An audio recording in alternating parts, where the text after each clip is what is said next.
Three young lads, with nothing but their wits and a thirst for something more, set off on a daring adventure in a land ruled by the powerful. They are flawed souls who take what they can from those above them, leaving chaos in their wake. They are the sons of Plunder.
I don't want to do that.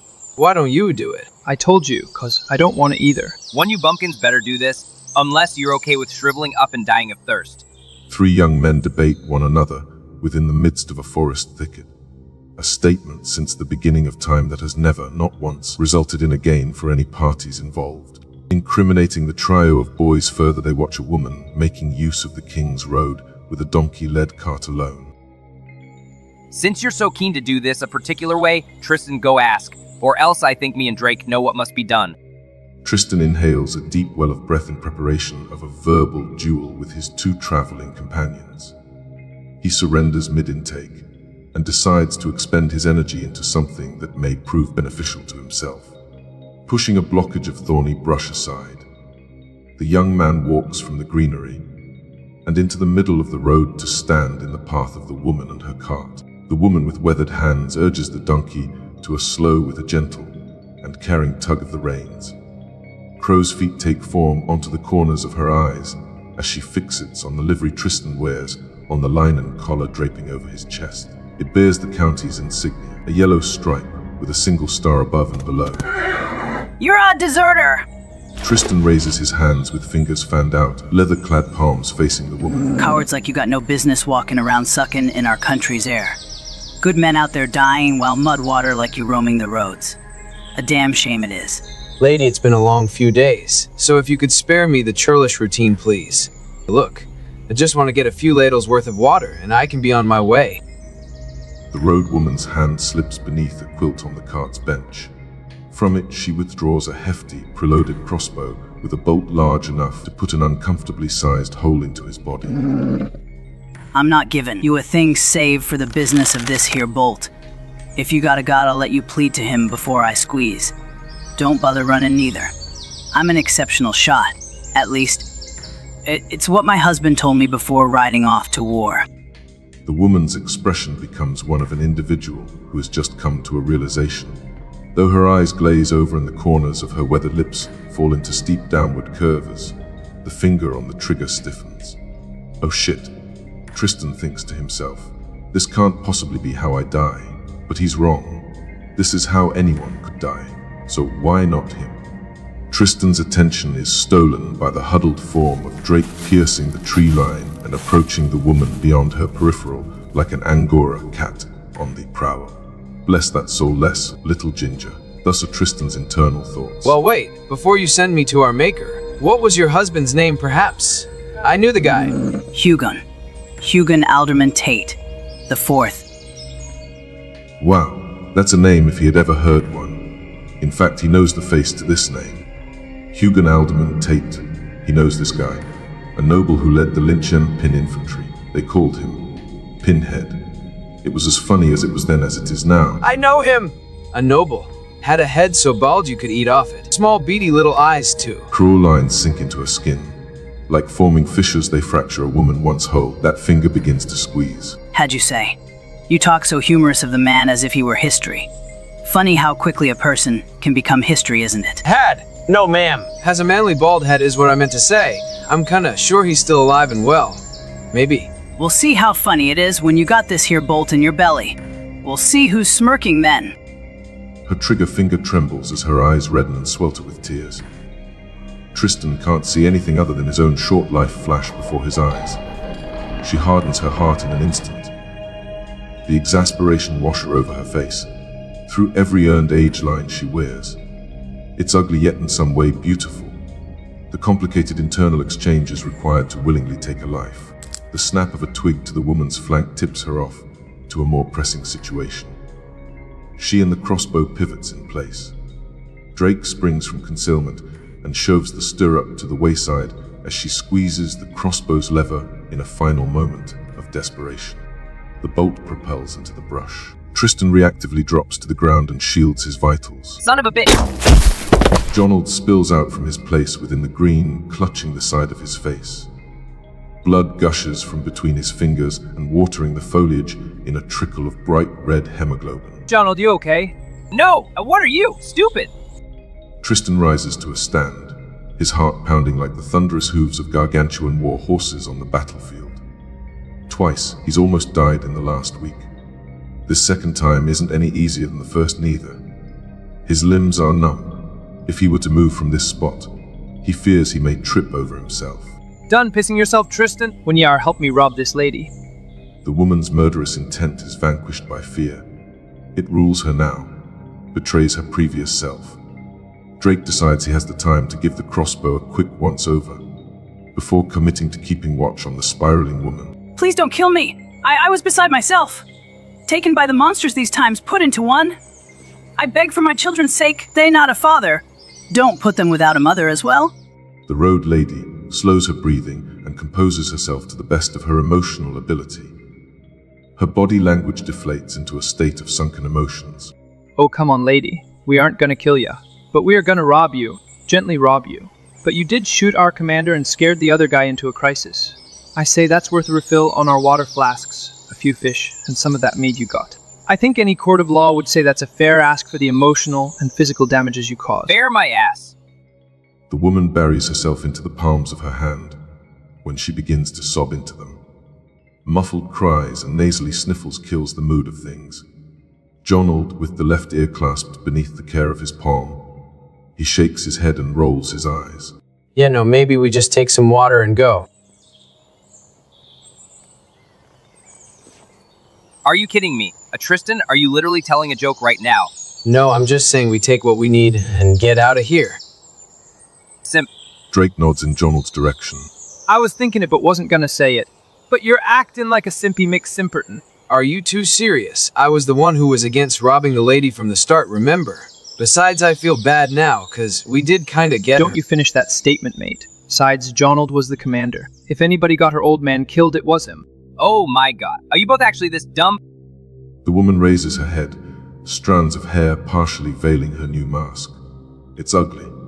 Her lips are receded and teeth clenched, with strands of spittle ejecting from the mouth as she laboriously inhales, exhales. You got my Tate killed? You cowards! You brigands! You bent wafers! She's got a knife now. Someone grab her. The woman vaults from her perch like a banshee. The loose garment she wears flutters and still wings. Her wailing has a flock of birds fleeing, and the charge towards Jonald is a storm of flailing extremities anxiously, clawing and stabbing at his form. Jonald delivers a practiced right hook across her jaw. She's laid out with the dagger toppling across the uneven dirt road harmlessly. Her banshee transformation looks to be purely cosmetic after all. Were you guys just gonna watch as she stabbed me to death? Were you even gonna try and stop her? What did you want out of me? To put a bolt in her back? You dealt with it just fine. Aren't we a flippant little bitch? I made a lunge of it. She was too quick. Am I to believe that a strapping young man fresh from the front line? No sodomy, right? Yes, Drake. No sodomy. Because that's what's important right now. Yes. Just forget it. What do we do now? We have an unconscious woman to add to this fiasco. Just prop her back up on her carriage, take her stuff, and let's leave. Yeah. Sure. A hearty bounty is taken from the road woman. Water, mead, fish, and a brand new crossbow which Drake has claimed for his own. The trauma caused to some during the escapade is considered to be a fair trade-off when the boys gather around a fire that night and simply learn to drink the accumulated mental scars of this day and prior sunsets away with their acquired barrel of strong drink. The quality of the alcohol they consume themselves into belligerence is a fine product crafted by a master brewer and lord of the adjacent county. With no cups in their knapsacks, the trio of boys instead fill their helmets with that sweet and succulent beverage. Like their fathers and fathers' fathers, they drink around an open flame. Suddenly, like pixie magic, they don't seem to mind the differences. All that matters in the world right now is present company and the salted striped bass roasting on the crude spit Tristen manufactured. Salt which Drake swiped unbeknownst to the others, as he'd intended to sell it for a pretty stack of coin. He decided to share good on him. So lads, something we ought to talk about before getting into town tomorrow. Jonald props his partially filled helmet onto a nearby rock and assumes a business look. He folds his hands, then straightens the slouch in his back, so he sits more upright than the other two. Do you hear the blandish out this guy? I see a favor's about to be asked. No, it's rather serious, and involves us all. You two need to tell the town that you dragged me out that battle, that I was unconscious. Drake and Tristen swivel to view the other's reaction. They burst out in laughter. Tristen washes the humor down with another swig of helmet mead. Come on now, Jonald. Nobody's gonna believe that. Besides, we country bumpkins got no reason to be fibbing for you. Drake's expression falls flat all at once. He leans back in his seat of earth and rests his back onto a tree. You got to give something in exchange for that. The woman from earlier, she made us out at first sight. What do you think's gonna happen to us if someone with more say decides the same thing? I'm no deserter. You saw those things as well as I did. You know, there was no choice. There was nothing else I could have done, unless you would rather be strung up by your entrails as a part of some hidden ritual. The Lynch and Pin Company didn't deserve the way you left them. Maybe we ain't hung up by our entrails, but they sure as hell are by now. And who the hell are you to preach to me? I seen you pulled off the line for the chopping block to fight. So shut your goddamn mouth. I made a decision, and guess what? You followed the order, Drake. They lock horns. With a contest of wordless starring, they measure one another. The crackle and pop of the fire warms. The chill they contribute to the air, yet the steep shadows cast by the flames has the look on the others' face far more devious than it ought to appear. Tristen leans forward and pulls his fish from the fire. He burns his fingers and places his burnt tips onto his tongue. As his fish cools, he looks between the opposing forces. Drake has a hand near the dagger at his belt. What Jonald did, a little hen-hearted, and don't know how I feel about it yet. But he's right. We chose to follow his orders, and so did everyone else on the southern flank. He probably had no business being a constable, but it's done with. So Drake, if you pull on him, I'm going to take his side in the fight. Thanks, Tristen, but stay your hand. Don't matter what either of you think. I was the constable, and when you two were playing in the mud, I was attending my father's war council meetings and learning to fight. I can take him on my own. So asking us for a favor in one breath and putting us down with another. Okay, tell you what. You shouldn't argue with swine. Make me town bailiff, and I'll dance to your tune like everyone else in your piggy life. I'm the lord of these lands because my father is unaccounted for in the war. They haven't seen him, or me for that matter, for 6 years. I cannot arrive and just replace the current bailiff with some boy. I'll bid for you to become a lieutenant in the town guard. Give it some years and I'll work you in as the next bailiff. Fair. I'll take lieutenant. And what about you? You got a teat you want to suckle off this pig. When you say it like that, no. I'm not a fan of pig teat. If we're using metaphors, I'd say I want the cow's milk in the cow. Make me a treasurer. I can read and write. In addition, I want you to write me in as a part of your family.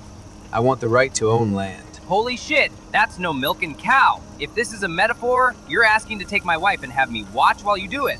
It's a fair ask. I know the politics at this level, so I can blend in. And I can't have you tying me up as a loose end once you seat your power in these lands. Otherwise, I'm fine with telling the truth and just moving on. Look at the bite on this guy. I'm with him. Give up your wife or else we both talk. I can see this being a beneficial friendship down that little road we call life. So I have one of you as my bailiff and the other as my cousin and treasure, and they have a dirty little secret on me. If two people in power were to ever get together and decide to screw me over, it would be you two. Why should I do this? Who believe you two anyways? Two dirty little foot soldiers. I'm not trying to sell this either. You're either for it or not. Having two dirty little foot soldiers sing your praises after being gone for 6 years, however, gives you some kind of credibility rather than just showing up out of nowhere. So stop your fussing and just say yes or no. Fine, but you better make these praises good. And let me remind you that if after I do all this for you two and you slip up with your story and everyone doubts me, they are going to also doubt you too. We are war heroes. The story stays the same even if some straggler from that battle says otherwise. They come to a mutual understanding. Lies and secrets in exchange for positions of power. Oh, how their forefathers would be proud. They consummate the agreement with a clang of helmets, then chugging their contents. At their own pace they reel from the sudden hit of alcohol to their bloodstreams. Heads go foggy, and cares are lost to intoxication. See how easy it is to become friends. A little conversation and a helmet's worth of mead can go a long way in ways of getting along. Well, I guess we pour another round. Got plenty, don't we? More than I care to carry in the morrow. So I say we got a good 4 to 5 rounds to go before we try to lug the thing around with us. Do the honors, Tristen. Say, how's the air by the way? Don't look too bad from here. You were looking to stab me a minute ago, now you care about how I'm feeling. If you have to know, it etches. He's a sack sire, and those folks are batshit crazy. We ain't crazy, mate, just passionate. Passionate for violence and passionate lovers. And you note all that's in between those two things. The laughter is slow to return, but it does return with a thunderous applause and grows more intense the longer the night burns away frivolously. And as the twilight draws beyond where the moon is center of the east and west horizons, the boys continue to carry on in brackish conversations they shan't remember come sunrise.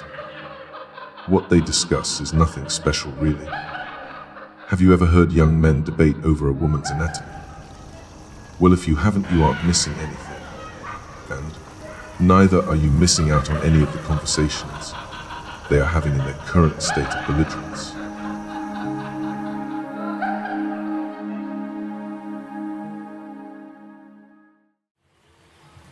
The morning can be a harsh master for those who belittle the might of its call.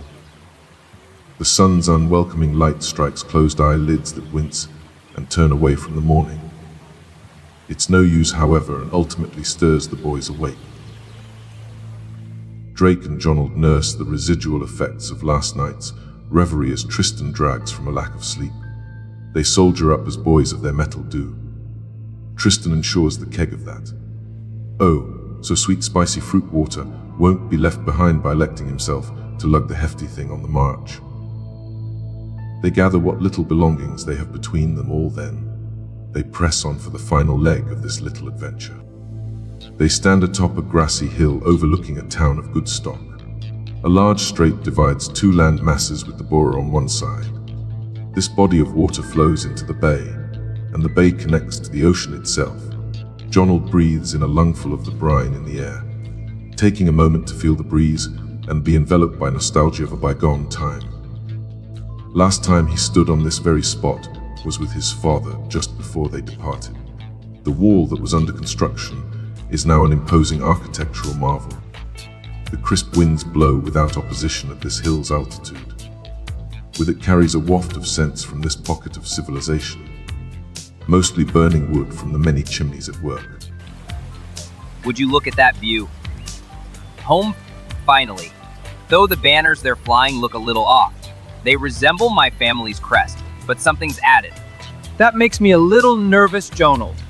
Are these your people still, or we fixin' to walk our necks into a noose? No, I don't think so, but there might be a movement trying to challenge my family's right to rule. Frankly, I expected some pushback. However, don't you worry your ginger little head. I'll handle it. Others have aimed to seize what the Treventus house has built, and each instance it ends in a beheading of the ambitious party. It'll be fine. We seem awfully ambitious in this instance, you know. And as long as I keep my ginger head to my ginger body, I'll be happy. And only gingers can say ginger, you slur-slinging pig. It will be fine, both of you. I have to do the heavy lifting here. You two just have to mind your words, and I promise it'll be fine. Let's get to the gate. I'll do the conversing. You two just stay quiet in the meantime. It's a short yet steep jot down through the knee-high grass of this hill. One by one they drop from the abrupt embankment and onto the smooth dirt road which leads straight into the town gates. Tristen stumbles during his fall, nearly toppling over rather than risking the small casket he cradles. The rugged, portcullis gate presents itself, and the two men who stand watch at its flanks. At glance, these watchmen appear disinterested by the approaching boys. Jonald advances while Tristen and Drake stray a distance behind. With his chest pushed out and hands on his hips, Jonald puffs up his presence. I am Jonald Treventus VI, son of Jonald Treventus V. Open these gates for myself and my entourage. Town closed, residents only, no guests. Now go on back to your mothers. Look, I'm an understanding man. I have been away a while, and I understand you two sibling for parents. Trough feeding mutts don't have a clue on the context of what I am to these lands. So go to him, tell him Jonald is at the gate and must speak with him. Now. The dark-haired watchman turns his head and spits into the dirt beside the town wall. Drake crinkles his brows and turns his head to the side just a notch. Joy? Father Joy? He's still around. Father Joy has a long-standing post here in town. Neither watchman appears moved. They look at one another to check whether if the other feels inclined to do anything. The taller man bangs on the gate. The sturdy wood makes a dense thumping sound that resembles a well-known soldier's tune called Man-Eater. It's a decent rendition considering the medium. A small window opens within the door and a set of wide paranoid eyes look at the taller guard and receives instructions via an intelligible whisper. Subsequently, the window is pulled violently closed. Say, Jonald, these guys look a little rough for watchmen. We are at war. Probably all they could muster. For hire men at arms likely. Like you. Tristen is provoked into a sigh and disengages by turning about and kicking rocks to pass time. Jonald, refusing to budge, stands stalwart a distance from the watchmen, who in turn spectate his small act of bravado as lethargic spectators. After 5 minutes, Jonald's grand standing doesn't seem to lose its novelty as his audience continue to watch him pose as a fleshy effigy. The doors before Jonald whine open without a sense of urgency. A lone buggy-eyed watchman in wrinkled clothing and off-center armor steps from behind the cracked door. He beckons Jonald with a broad, quick stroke of his hand. Jonald marches between the original set of watchmen with eyes trained forward and through the ajar passage, while Tristen and Drake are slow to follow. They walk a cobblestone road through the center of the town. The faces are of women, the elderly and the young only. Any man of age looks like a watchman, who all appear to be cut from the same cloth. Every other living dwelling seems to be occupied, while those in between seem to be vacant and in disrepair. The same odd banner of Jonald's modified family crest is hung there, and here in enough frequency to make it a point of interest. What's with the banners? That's the Treventus crest, but looks like the helmet on top the shield was replaced with a scowling face. A little more brutish looking than before, isn't it? His inquiry is answered with a slow turn of the watchman's head and his bulging bloodshot eyes piercing Tristan's. It's a silent trek afterwards. The road bends, then transitions into an incline before arriving at the ruling estate. A grand house with another stone wall surrounding it. 2 more watchmen are posted outside its gate who without words allow the escorted party entry. The gardens look ill. No pruning or weeding has been done for some time now. They push through the main entrance doors and into a fire-lit stone interior. Their steps ring hollow within empty halls. Click-clack, heels resonate through every cavity of this unpopulated place. An estate maid traveling the opposite way down this particular hall greets the boys with a polite smile, and the boys muster over enthusiastic greetings. It's been months since they've been this close to anything feminine at all. They come onto a grand set of double doors, which their escort raps onto with his scabbed knuckles. Enter. Father, this is the boy claiming to be. I'm informed and you are dismissed. I, my lord. And these two are. Drake and my cousin, Tristen. War heroes from the front, and I owe them my life. I think I understand. No retinue to see you back home, and here without your father, Jonald. I think we have a lot to discuss. Dismiss your escort, Jonald. We shan't waste any time sorting the urgent matter of your return. Of course, Tristen, Drake, you are dismissed. Don't stray too far. I'd like to discuss your potential futures here in town. Sir, yes, sir. Oh my god. Why? Your war heroes, Jonald. Excuse the ginger. He's brave, but he's a Milesian. Ah, say no more. The bug-eyed watchman is shouted the command to see the two out by my Father lord. Joy from behind the now closed door. And so he does. They travel the halls in reverse, back outside passing the uncouth gardens. The gates opened for them yet again, and they are dispensed outside the walls. Wait, do you know of a cheap place to get a midday swill in this town? The bug-eyed guard points northwest. Thanks. Look at you. Day drinking, naughty naughty. I think I deserve it after all we've been through. And us being such good chums means you'll buy me a nice cold drink as well. Someone who equally deserves a drink after all we've been through. I guess. Barely have 2 copper ducats to rub together. But why the hell not? I knew you had the look of a good man. Hell yeah. Young, strong, just survived the impossible with the boys, and futures so bright they need to wear hats inside as well. What pair of bucks wouldn't walk with a swagger in their steps? Despite their collective coin purses not producing a single jingle while on their way. The looks they get, those don't matter because they don't have what they have, baby.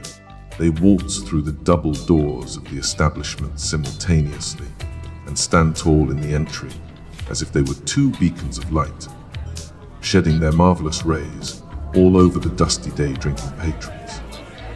They allow the doors to shut behind themselves once deciding on a table in the center of the room for their daytime revelry. A watchman in the line of fire of the sun's unforgiving gaze lets his guard down once the doors shut. His bloodshot eyes fixates on the duo with an intensity that builds and builds. Another pint is smack dead center in front of him. All tension drowns at the bubbly bottom of a cup of mead. A fire burns in a hearth that poses as the centerpiece for the parlor. It radiates a soothing light that has the shadows dancing as the flames lick the air around sizable logs. The scent of burning oak overcomes the odor of the less hygienic clientele in tandem with the herbal aromas of a cauldron of stew in the back rooms. The boys lower their voices to match the atmosphere they are now a part of. My chair ain't even wobbling. Bet you they charge a mean copper for even a cup of water here. It'll be fine. Besides, we should be coming into a nice salary here in the few days. I guess. I don't like counting my chickens before they hatch, though. Jonald doesn't strike me as the valiant, noble type. Wouldn't be surprised if he cheated us somehow. Maybe, maybe not.